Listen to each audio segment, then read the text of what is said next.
Again आपका welcome. आइए देखते हैं, एक किसी बच्चे का एक सिंपल सा सवाल है जो उसको डाउट था तो सॉल्व करते हैं। क्वेश्चन है a converging lens of a refractive index 1.5, ठीक है, and focal length 15 centimetre in air. एक कन्वर्जिंग लेंस है जिसका एयर में refractive index and focal length मालूम है, ठीक है, has the same radius of curvature for both of the side, और बोथ ऑफ द साइड में सेम रेडियस ऑफ कर्वेचर लेना है, ऐसा बोल दिया गया है, ठीक है। If it is immerse in a liquid of a refractive index 1.7, find the focal length of lens in liquid। जब आप लेंस को लिक्विड में डुबो दोगे उसके बाद लेंस की फोकल लेंथ में कितना चेंज आएगा, that you have to know, इतना ये जानने का है, ठीक है।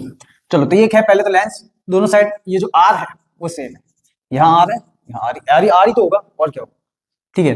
तो ये है, और दूसरा ये बोल दिया गया कि इस लेंस को अगर हम किसी लिक्विड के अंदर प्लेस करते हैं, ठीक, ये हो गया, तो इसकी फोकल लेंथ में कितना चेंज आएगा, ये क्वेश्चन, ठीक है। तो लेंस मेकर फॉर्मूला अप्लाई करके सबसे पहले जो रेडियस की जरूरत पड़ रही है ना उसको ढूंढते हैं। किसकी जरूरत पड़ रही है, रेडियस की। तो चलो लेंस मेकर फॉर्मूला का यूज करके हम रेडियस निकालते हैं, क्योंकि ये तो हवा में ही है, तो ये हो जाएगा कि लेंस, पहले इधर लिख लेते हैं कि केस है 1, लेंस इन एयर, ठीक है। अब लेंस मेकर फॉर्मूला इधर लिखना पड़ेगा आपको, ठीक है, कि by using lens maker formula refractive index किसका, लेंस का, -1 1/r1 -1/r2, ठीक है। यहां बोल दिया गया कि हैव सेम रेडियस, ठीक है, यानी कि r1 = r2, यानी कि r ले लो कॉमन तो दिक्कत नहीं हुई, वरना r1 r2 में आप कंफ्यूज हो कौन सी r वैल्यू, r1 लू के r2 लू, इससे अच्छा कॉमन कर देना है सेम r।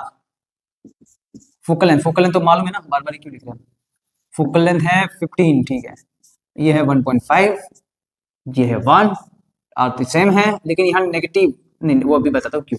चलो 1/r ये है उसकी रेडियस ऑफ कर्वेचर, और दूसरी भी 1/r ही है, लेकिन ये क्योंकि दो साइड है ना, तो नेगेटिव साइड की रेडियस ऑफ कर्वेचर हो जाएगी नेगेटिव, तो नेगेटिव नेगेटिव पॉजिटिव, ये हो गया 1/15, ये हो जाएगा 0.5 को बोलते हैं आधा, ये हो गया 2/r, तो दो तो कैंसिल हो गया, यानी कि r = 15 centimetre. Radius of curvature कितना निकला, 15, ठीक है। अब जब इस लेंस को व्हेन लेंस प्लेस्ड या फिर इमर्स वर्ड यूज किया इधर, इमर्स्ड इन लिक्विड, वो भी कितना रिफ्रैक्टिव इंडेक्स वाला लिक्विड में करना है, 1.7 वाला, ठीक है। तो लेंस की फोकल लेंथ में कितना चेंज आएगा, एफ लेंस, ये में निकलना है, कब कैसे, तो उसमें रिफ्रैक्टिव इंडेक्स में यहां ध्यान देना है जिसमें डालने के बाद चेंज आ रहा है उसको किधर रखने का है, डिनोमिनेटर। तो n lens by n liquid -1 = 1/r1 -1/r2। ये r1 r2 क्या है, किसका है, ये लेंस का ही है। ये लेंस किसमें था, क्योंकि लेंस की रेडियस ऑफ कर्वेचर तो चाहे पानी में डालो चाहे हवा में रखो सेम ही है, वो वहां पे बोल दिया, क्योंकि पानी नहीं, सॉरी, व्हाटएवर द लिक्विड, जिस लिक्विड के अंदर भी ये डाला है, तो लेंस जब लिक्विड में डालोगे तो क्या दोनों साइड अलग अलग लिक्विड होगा, एक ही लिक्विड के अंदर तो डाला है, तो जितना इस साइड का फेस रहेगा उतना ही दूसरी साइड का फेस रहेगा, ठीक है। शेप वाइज चेंज आ सकता है, पर उसको बिल्कुल सेंटर में प्लेस किया है। तो ये कंफ्यूज, मतलब जब लेंस को लिक्विड में प्लेस करते हो, तो इस साइड भी सेम क्वांटिटी और इस साइड भी सेम क्वांटिटी का लिक्विड रहेगा, तो फोकल लेंथ दोनों साइड का रेडियस ऑफ कर्वेचर सेम ही रहेगा, चेंज नहीं होगा। तो जब लिक्विड में प्लेस करते हो तब भी वो रेडियस ऑफ कर्वेचर कितना रहेगा, सेम रहेगा, ठीक है। तो दोनों साइड का, एक पॉजिटिव साइड एक नेगेटिव साइड। मैं क्या बोल रहा हूँ समझ में आ रहा है, मैं ऐसी बात कर रहा हूँ कि ये पानी है, सॉरी व्हाटएवर द लिक्विड, ये लिक्विड में प्लेस कर दिया, ठीक है। तो अब जब प्लेस किया तो इसकी फोकल लेंथ में तो चेंज आ रहा है, तो आप बोलोगे कि सर आर में भी तो चेंज आएगा ना, ठीक है आएगा, पर वो कितना आएगा और क्या वो सेम होगा, तो हाँ, कि भाई ये लेंस अब एक नया लेंस बन चुका है, ये पूरा अब लेंस में काउंट होगा, क्योंकि तो इसके अंदर चला गया ना, तो इसका फोकल लेंथ में कुछ चेंज आएगा, तो जो फोकल लेंथ यहाँ होगा वही है, कितना होगा, तो जो रेडियस ऑफ कर्वेचर इसका होगा वही रेडियस ऑफ कर्वेचर इसका होगा, तो फोकल लेंथ में चेंज निकालेंगे हम, और रेडियस ऑफ कर्वेचर ये नेगेटिव साइड भी और ये पॉजिटिव साइड भी। तो यहाँ अगर यहाँ मान लो कि r है, तो यहाँ पे -r है, यहाँ तो यहाँ +r हो जाएगा, ठीक है। तो ये साइड पे भी r है, ये साइड भी r ही रहेगा, क्योंकि लेंस की क्वांटिटी एक साइड से मोटी और छोटी नहीं है, सेम ही है, और जिस लिक्विड में प्लेस किया है वो सेंटर में करते हैं, जिसकी वजह से हम यहाँ कंफ्यूज नहीं होंगे कि यहाँ r और r क्या लेंगे, यहाँ पे भी हम सेम r क्वांटिटी ही लेंगे, ठीक है। तो ये था मेरा बोलना। वरना कंफ्यूज होता है ना कि सर यहाँ पे R1 और R2 क्या ले, बोल दिया भाई सेम रेडियस लेनी है। जब लिक्विड में प्लेस करो तब भी, ना करो तब भी।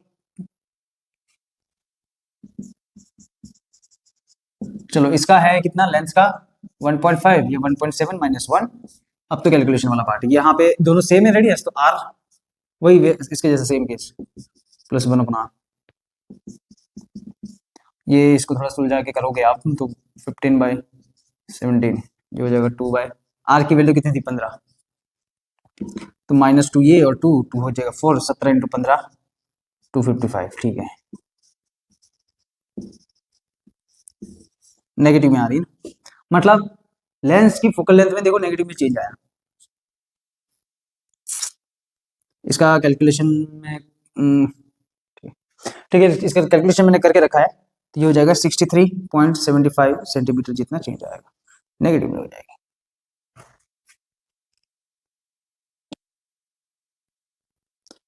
तो इसका मतलब ये है नेगेटिव फोकल लेंथ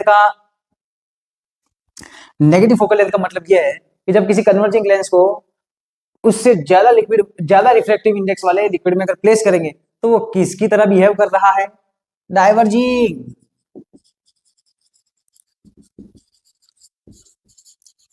कि जब इस लेंस को इसके अंदर प्लेस करेंगे तो ये वाला लेंस जो है वो डाइवर्जिंग लेंस की तरह बिहेव करेगा, यानी कि पतली कमरिया वाला, ये ऐसे वाले लेंस की तरह बिहेव कर रहा है, समझ रहे हो?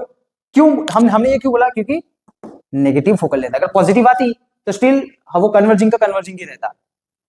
तो ये बिहेवियर है, ये उसकी फोकल लेंथ है, और ये है क्वेश्चन, सिंपल ही है। और अगर कुछ डाउट आया है किसी को तो जेन्युइन डाउट है, क्योंकि कभी कभी डाउट हो जाता है, ऐसा कोई दिक्कत वाली बात नहीं।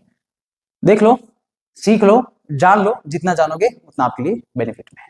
Okay, thank you. और मेरे चैनल को सब्सक्राइब करेगा, और अगर आपको कोई और डाउट है तो कमेंट में डाल दीजिए, और या फिर मेरे को ईमेल कर दीजिए। ठीक है, थैंक यू।